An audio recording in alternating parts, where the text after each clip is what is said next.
certa assim, atração na cultura brasileira pelo barroco, né? Porque toda vez que se procura assim, construir uma identidade cultural própria, acaba se esbarrando no barroco, né? Isso vem desde a Semana de Arte Moderna.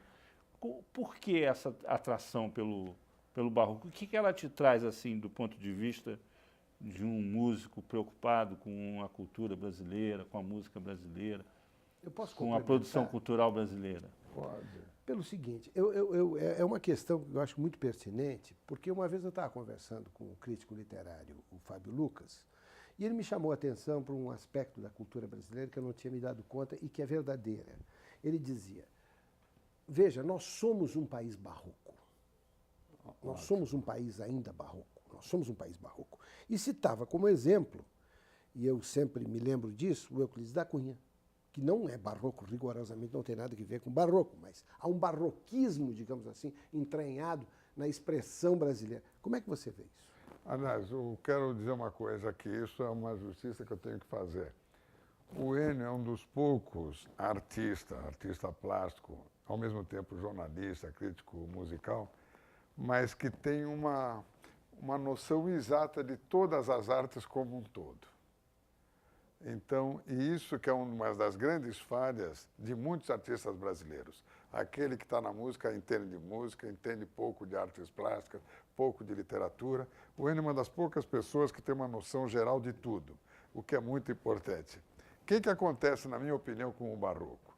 O barroco, principalmente no caso do El Greco e Bach, por exemplo, eu digo que o barroco foi a síntese, e El Greco significa isso também, juntamente com Bach, foi a síntese de tudo que aconteceu antes e foi a profecia de tudo que veio acontecer depois.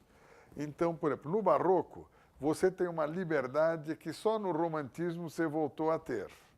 No barroco, você tem a liberdade rítmica que só no jazz você vem a ter.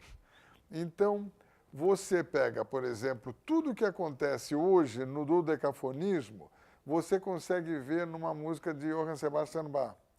Então, quando um ciclo das artes é síntese e é profecia, é por isso que eu adorei essa pergunta, se explica por que tudo volta ao barroco quando você analisa qualquer manifestação artística do século XXI.